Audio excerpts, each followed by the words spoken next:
Our Wednesday evening concert is one where I took great steps to program very contrasting pieces in sound and in emotional content, in mood and character.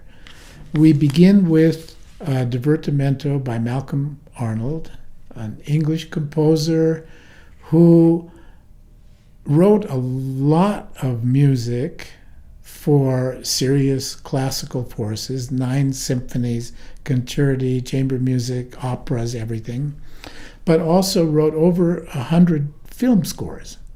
And in fact, he actually won an Academy Award for the music, for the film, which, knowing my audience, you probably have seen, The Bridge Over the River Kwai. Old movie. Malcolm Arnold was not a forward-looking, adventuresome 20th century composer, but rather content to write tonal music.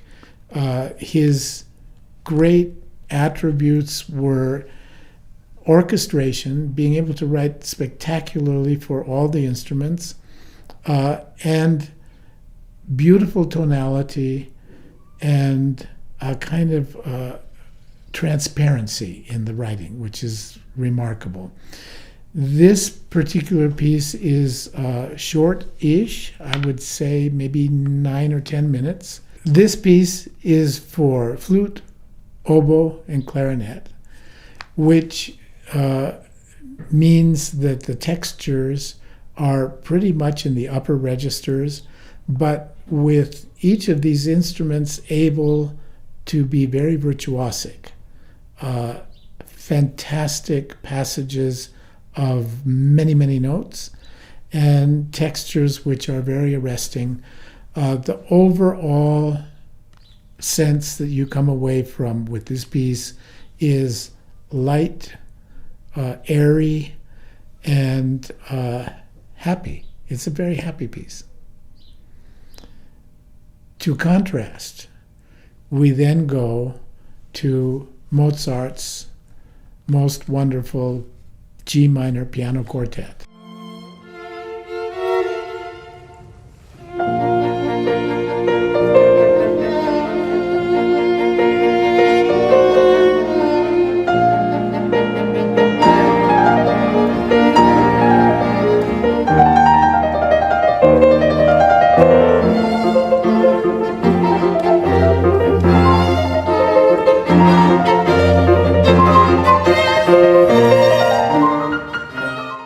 So piano, violin, viola, cello.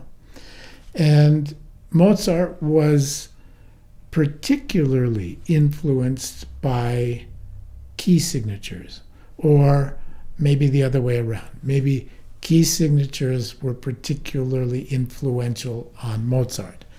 And the key of G minor was one which elicited a very specific kind of emotional content for him.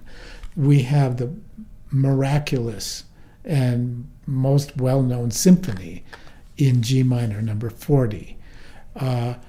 And this piece falls exactly into that kind of dark, dramatic, deep emotional content that he can come up with, particularly in the first movement, which is like a miniature symphony. A lighter, slow movement, and then perhaps thankfully in the last movement he relents and changes to G major, which is a happier key signature for him. And again, in Mozart chamber music of substance,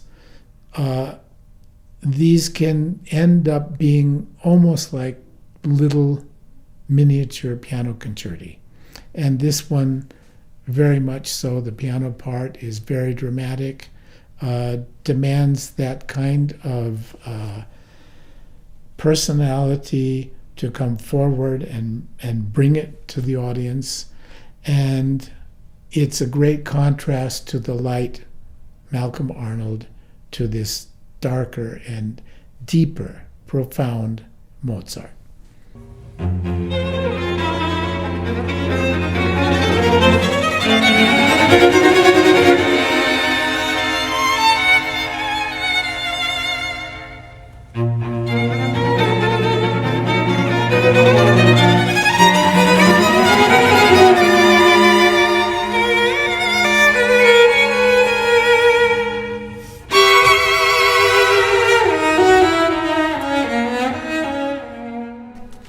Arensky was as Russian can be.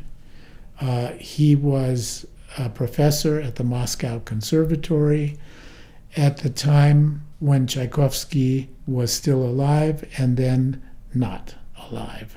And the death of Tchaikovsky, who was this towering figure for all Russian composers and musicians, affected Arensky greatly. And this quartet was written in response to that. Strikingly, it's not two violins, viola, and cello, as most string quartets that we know are, but instead he wrote for one violin, viola, and two celli. What happens with that is that the whole sound world goes down.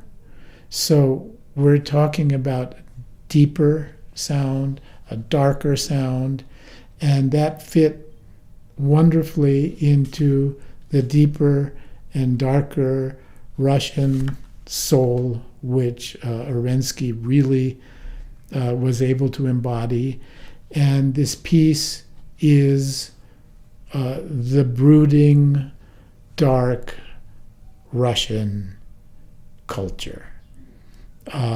He uses some folk music from Russian sources, and it's a really unique work in the string quartet repertoire for the sound, for the textures, and for this Russian embodiment, which is immediately heard and very enriching. So the program really goes from light English to deep German, Mozart, to a totally different world of Russian music.